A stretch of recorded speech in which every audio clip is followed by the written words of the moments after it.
It's true. Electricity is consciousness at its most fundamental level. And we say something is a living organism, that it has consciousness, when it responds to its environment. It senses and it moves in a direction of greater happiness. Now with electricity, it's no different than a human being. Electricity wants to take the path of least resistance, and it knows where those paths of least resistance are. It doesn't have to be immersed in it to know that it exists. It can know that it's near at hand and accessible to itself to get it to move in that direction. So it does move by charm. Electricity, or current does not move due to pressure pushing from behind. That is erroneous. It moves because it sees less resistance somewhere and it wants to go there, because its nature is to move. Okay? So it doesn't matter whether the area in question that it wants to move to is a greater voltage or less than where it's at. If it sees less resistance, that's all that matters. Voltage plays absolutely no role directly in determining the direction that current will take when it moves. Its nature is to move, but voltage doesn't decide the matter directly. It may be involved in some convoluted fashion indirectly, but not in simple terms. In simple terms, it's strictly a question of resistance. Where is it not? And that's where the current is headed. Now, in the case of positive resistance, this is why I say indirectly. See, I kind of knew where I was going. In the case of positive resistance, normal resistance, the tendency of current is going to want to be that it wants to move towards an area of lesser voltage, because that's the behavior pattern, or the legacy, I should say, the legacy that's left over when normal resistance kicks in to gear, is that wherever there is less voltage is going to be less resistance, because the voltage alone acts as resistance. It is a resistor. So I knew this. I knew that voltage has something to do with resistance, but that's only when it's positive resistance in a circuit. Only then does the voltage behave as a positive resistor. And so the current wants to move away from it only in the sense that it wants to move towards an area of less voltage, because less voltage will be less positive resistance. Now in the case of negative resistance, the opposite happens. By appearance only, but the motivation is exactly the same. The current sees less resistance in the area of the voltage because it's negative resistance, and so it goes there and piles up even more voltage and more negative resistance than was there before. So the whole thing surges, and all because the current was out of phase with the voltage by 180 degrees. It does something out of what we consider to be the ordinary behavior of current. Now, how I managed to create a 180 degree phase shift in my circuit, I have no idea.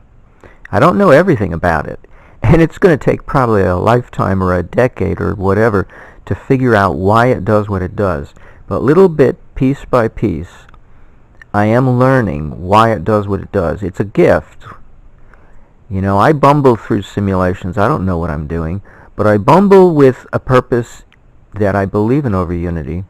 I believe in free energy, and that's why I liberally use the terms without any self-effacement or embarrassment, because they describe the situation. Why not use the language when it suits the purpose? How to go about it is a whole nother matter. I don't know how. I bumble my way through and find out how. And then why is a whole nother ball of wax. It's going to take some time to figure out why it works. Not why do I want to do it. I know why, because I know that free energy is just another form of liberation from limitations. And who doesn't want to be liberated from a limitation that's hovering over them like a dark cloud? I mean, nobody likes that. I've just described it thematically enough from a personal point of view that I don't need to go into any more detail than that. Nobody would want it for themselves, so why would I want it for a circuit? Why would I want the current to have to suffer needlessly if there's a way to prevent it? So I see this behavior in the circuit. I know there's areas of negative resistance, and it just happens to be areas of high voltage. So so the simulation trains me how to think. It starts me thinking, gee, it looks like voltage has something to do with resistance. But then it took another leap or two to figure out that that will determine the behavior of the current, is what type of resistance. But I only vaguely knew there was some kind of connection between voltage and resistance. I couldn't really put my finger on it, but well, now I can. It comes in two forms, two flavors. It's either positive or negative resistance. Well, if I go one step further, I can assume, at least for the point of this situation, discussion of this situation, that positive resistance occurs when the voltage and the current are in phase. And when they're out of phase by 180 degrees, then is the negative resistance. Then is when voltage actually accelerates the flow of current through or towards, if you prefer, an area of high voltage. And it might be because, I'll guess that it's because the current is trying to fill the gap, the hole. The voltage has a hole in it. And that hole is the fact that it doesn't have any wave of current. This is AC we're talking about here. It doesn't have any wave of current to walk alongside it, so to speak, be in zero phase, in lockstep. And so it has a hole in its life. It's lonely. And the current goes there to fill that hole, but it never fills it because it's constantly out of phase by 180 degrees. If it were 90, this discussion would have no meaning. It's only when it's diametric opposites, either 0 degrees in phase or 180 degrees out of phase, does this discussion have any meaning, but it gives us two choices. And so the current is going there to fill the void that the voltage has in its life, namely there's no current in phase with it, it's all out of phase by 180 degrees, and so it never satiates it. It's always hungry. The voltage is always hungry for satisfaction, and the current rushes to its assistance and never succeeds in satisfying the voltage's hunger to have current there alongside it in phase. And so we get the maintenance of a surge. It's no longer transient. This is positive feedback maintaining what has already been created, this condition of parametric excitation. So we can't call it a transient anymore because it's not short-lived. It's a parametric excitation that is sustainable in a circuit so long as we manage it so that it doesn't burn up and fry the circuit. Now, I won't tell you how I do it. You have to buy the book to find out.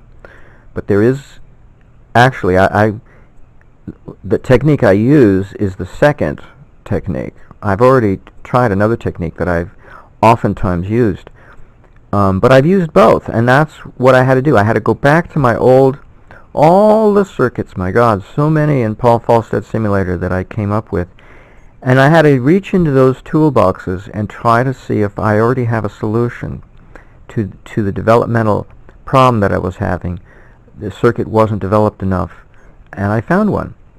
And it was, I wish I could say more without giving it away, but there's two circuits I'm proud of. The one I'm doing now and another one I stumbled on some time ago, because they both share one thing in common, and I won't say what it is.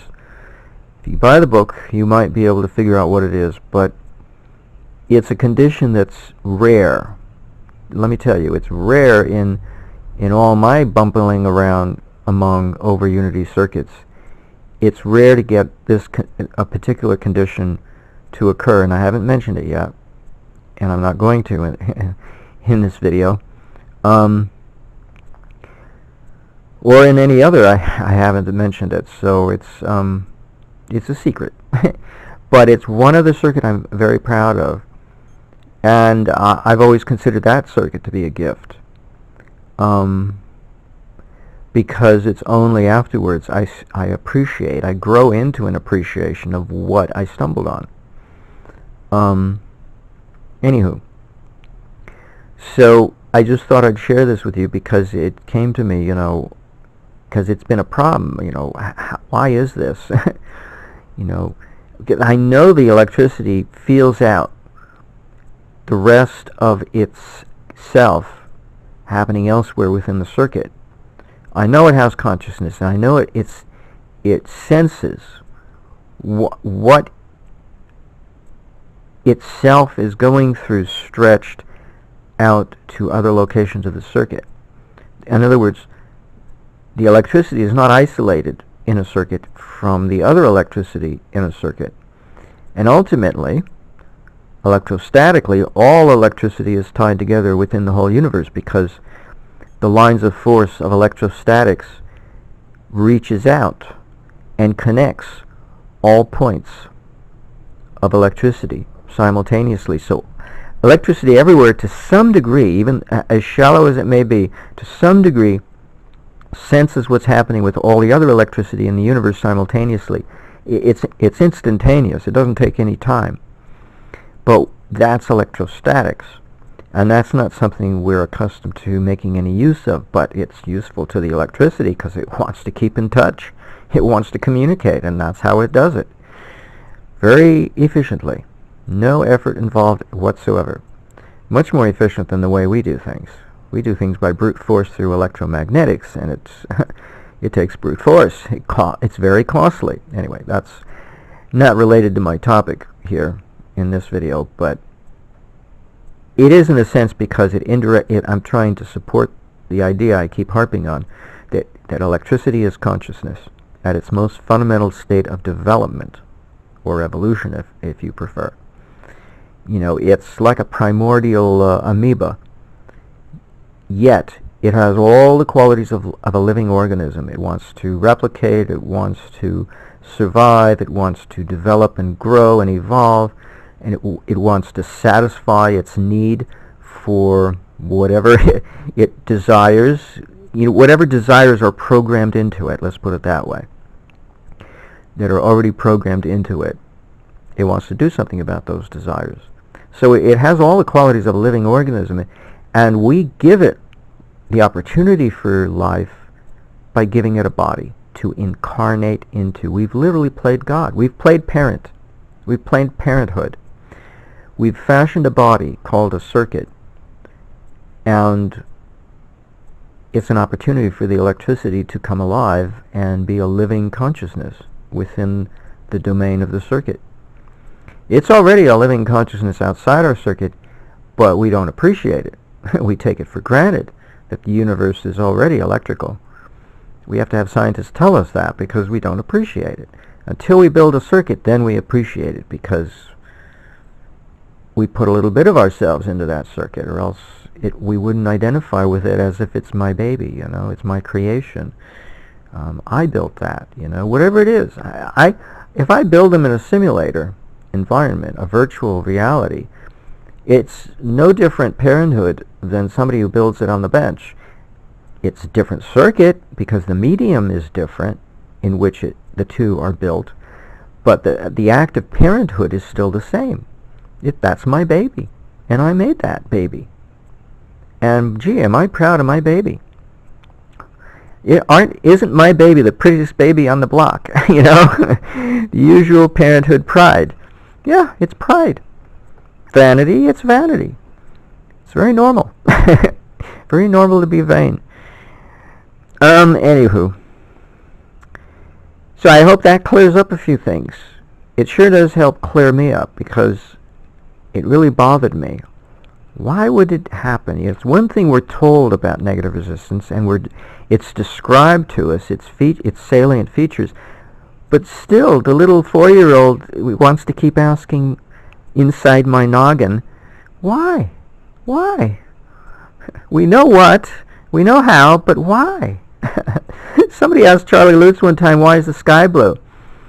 And Charlie got it right away. He knew what the guy was doing. And so he answered him in kind. He said, I don't know why God decided to make it blue. He just decided to make it blue. He knew he wasn't asking for a scientific answer.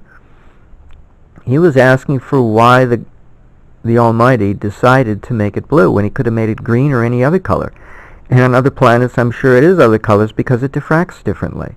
It might be orange, depending on what residual gases are in the atmosphere besides the main ones that would give it that color. In our case, it's oxygen, and that's residual. Nitrogen is the main component, and we take the oxygen for granted because it's minor, and yet we live on it. We live for oxygen, not for nitrogen, yet it's the oxygen that gives it the atmosphere the blue color. And it's a minor ingredient that we depend on. So it could be anything, it depends what the life forms live on. Organisms in the deep ocean, they live on sulfur. They don't have any sunlight. They don't eat other organisms. They eat sulfur compounds. They get their energy from sulfur compounds, which are spewing out of fissures in the earth, hot geothermal fissures, and they get their energy from sulfur compounds. So there are a lot of different ways of doing things, and so we don't necessarily have to have a blue sky. So it was a very pertinent question. Why? And he gave an equally valid answer, even though it may seem vague. He didn't really say why, right? He just said, well, then he doesn't know. He just, whoever's in charge decided to make it blue. Using the technique that we know about scientifically, but that doesn't answer why. So that's what bothered me. Why does current behave out of the norm in my circuit? Knowing only one clue, that the 180-degree phase difference between voltage and current might have something to do with it. Well, yeah, it sure does. Sure does seem that way, at any rate. But more significantly was an oversight. That the current knows there is a path or an area up somewhere in the circuit other than where it's at that has less resistance than where it's at, and so it moves there to get there. It does whatever it can to, over hill and dale, it'll leap to get there because it wants to pass through that area. It must get pleasure. It must feel pain and pleasure just like we do, and so, or else why else would it be charmed to go to an area of lesser resistance? Because it must be an area that it knows it longs for and desires pleasure. The pleasure of frictionless flow. That must be a very pleasant experience for current, which normally in our world, as we know it, current has to meet up with so much resistance. It must be painful, just like when we have to deal with resistance. It's very frustrating. It must be frustrating for the current too. So when it sees an area of clean sailing, like we do when we're driving on the freeway, we see a lane nobody's in, we zip right into that lane and hope that nobody follows after us. Well, if they do, so long as they follow after us and not get ahead of us, then we'll be pissed. But if they follow after us, we don't mind. But we see all this clearance ahead of us, and we just zip into that lane and get out of the congested ones. So the current is no different. It's acting as a conscious living being. And the fact that we don't I know why we don't recognize it. That's actually refined perception. It's a quality of cosmic consciousness taken to another degree, and that is to appreciate the finest to appreciate finer levels of the relative, and hopefully even appreciate the finest, and even transcend that and appreciate the self, because ultimately everything's about the self. But just short of that, it's refinement of perception, of consciousness, to appreciate finer and finer levels of the relative, and not just dwell on the superficial value, the gross values all the time. And so that's, I think, what's going on here, because I'm going through the same kind of deal I went through when I was a teenager experiencing God consciousness, and appreciating the consciousness of plants, the anthropomorphic expression of creative intelligence of plants. I mean, beyond merely the appreciation of animals. And